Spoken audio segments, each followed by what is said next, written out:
Abdelrahman Mekkaoui est spécialiste des questions militaires et sécuritaires. Il est en direct de France avec nous. Abdelrahman Mekkaoui, bonjour et merci d'avoir accepté notre invitation. Bonjour et merci pour votre invitation.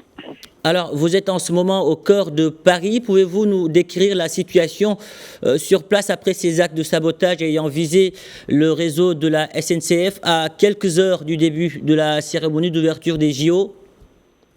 La situation en général est sous contrôle, à part que les 800 000 voyageurs impactés par ces événements et par cette attaque massive qui a touché les réseaux des TGV.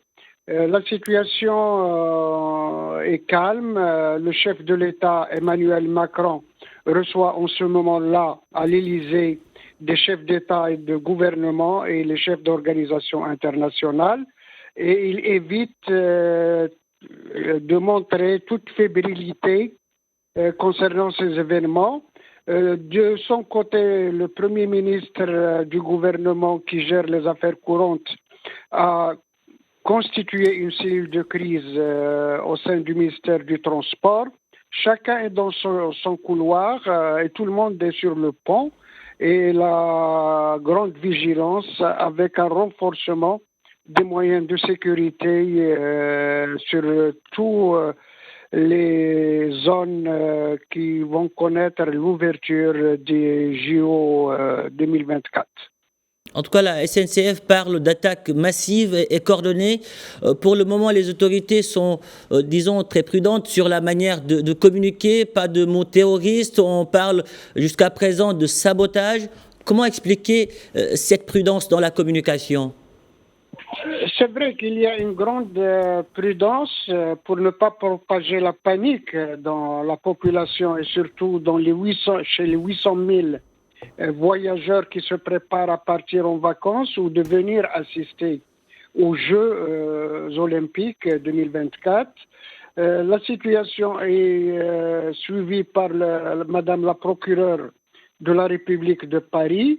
Il y a une enquête sérieuse qui est ouverte, mais tout le monde s'accorde à dire que c'est des actes criminels commis par des équipes professionnelles, des actes concomitants et la nuit à partir de 4 heures du matin. Donc, on soupçonne beaucoup de criminels ou d'acteurs ou de mains, même étrangères. Justement, selon vous, qui pourrait être derrière ces actes de sabotage? Il y a beaucoup d'accusations qui ne sont pas vérifiées. Même le Premier ministre Gabriel Attal a parlé de ne pas anticiper les conclusions de l'enquête de la justice. Donc, on soupçonne l'extrême gauche, on soupçonne une main étrangère, on soupçonne aussi Daesh, Khorasan. Les menaces y étaient avant les débuts des Jeux, mais la vigilance des services de renseignement français ont déjoué pas mal d'attentats. Pas mal. La dernière, c'est le groupe terroriste qui a été arrêté en Belgique et on soupçonne qu'il a un rapport avec ces attaques massives contre les réseaux du terroriste et les incendies qui ont suivi ces attaques. Donc, c'était des attaques bien ciblées, commis par des professionnels.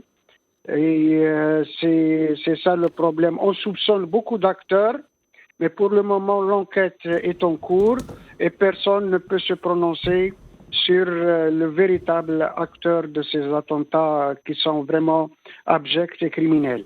Et si jamais ces attaques sont qualifiées de terroristes, est-ce que cela pourrait impacter la tenue aujourd'hui de ces Jeux Olympiques ou bien l'ouverture la cérémonie d'ouverture de ces JO?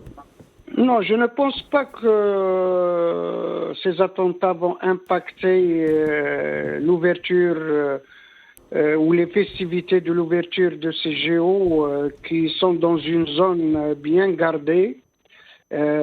sous contrôle de la police, de la gendarmerie, des groupes de GIGN et de l'armée, donc, et en présence de plusieurs chefs d'État et de gouvernement. C'est la crédibilité, l'image de la France qui est en jeu, et ça va déclencher même une solidarité nationale pour ces Jeux-là et pour le président Macron et son Premier ministre Gabriel Attal qui sont vraiment en vigilance rouge pour justement réussir l'ouverture et réussir aussi les autres compétitions partout à Paris.